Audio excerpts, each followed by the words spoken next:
13h, 14h, Europe 1 Info. Et à 13h20 sur Europe 1, Clélie Mathias, on vous retrouve avec Sébastien Ligné, chef du service politique chez Valeurs Actuelles.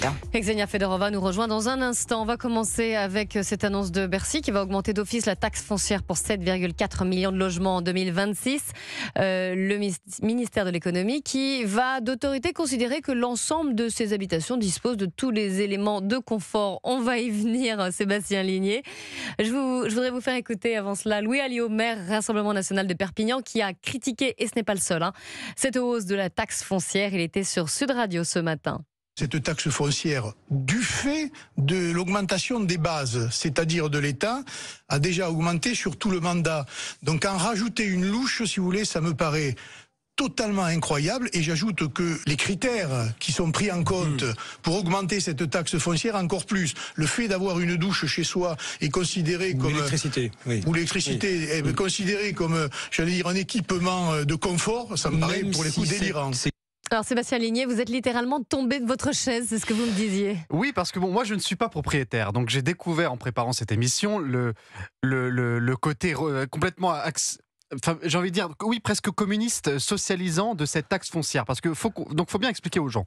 Donc la taxe foncière, elle est calculée au départ sur la surface habitable d'un logement. Mais à cela se rajoutent donc ces critères, parmi lesquels des critères de confort, parmi lesquels la présence de l'eau potable, de l'électricité, de l'installation de nouvelles toilettes, ou d'un chauffage ou d'un climatiseur. Donc, si on comprend bien la logique, quelqu'un qui aurait acheté une vieille maison il y a quelques années, qui, par exemple, à cause du réchauffement climatique et du dérèglement climatique, décide en hiver de rajouter un chauffage et en été un climatiseur, va rentrer dans ces critères dits de confort et va donc être payé plus sévèrement sur cette taxe foncière. C'est complètement hallucinant, surtout que ça rapporte quasiment rien. C'est-à-dire que l'État espère en tirer 500 millions d'euros. Donc c'est peanuts, j'ai envie de dire, par rapport aux efforts qu'il faut trouver, qu'on estime à plus de 20 ou 30 milliards rien que pour l'année prochaine.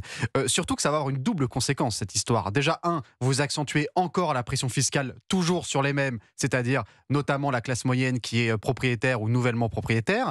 Vous allez avoir des répercussions directes sur le marché du logement qui est déjà en France dans un état cataclysmique, et sur le marché locatif, parce que vous allez avoir beaucoup de propriétaires qui, en répercussion de la hausse de cette taxe foncière, va peut-être décider d'augmenter les loyers. Donc c'est un cercle vicieux extrêmement dangereux.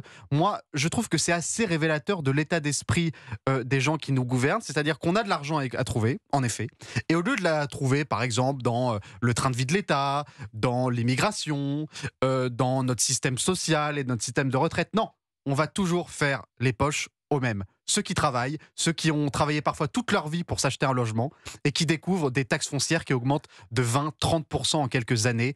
Merci aussi, on peut le dire, à la suppression de la taxe d'habitation, puisque ceux qui ont cru qu'en supprimant la taxe d'habitation, on ne retrouverait pas cette taxe ailleurs, se sont évidemment trompés. L'augmentation de la taxe foncière, c'est évidemment une conséquence de la disparition de la taxe d'habitation voulue par Emmanuel Macron. Est-ce que vous pensez que ça pourrait être la goutte d'eau qui fait déborder le vase et qui débouche sur un mouvement comme celui des Gilets jaunes, ou alors est-ce que vous pensez qu'on a changé d'époque et que ça va passer ? C'est pas totalement impossible, parce que les Gilets jaunes, ou on se rappelle aussi des bonnets rouges en Bretagne, tous ces mouvements sociaux d'ampleur partent de mesures très concrètes. C'est-à-dire que ce sont des mesures, en l'occurrence pour les Gilets jaunes, c'était à la fois les 80 km/h et l'augmentation du prix de l'essence.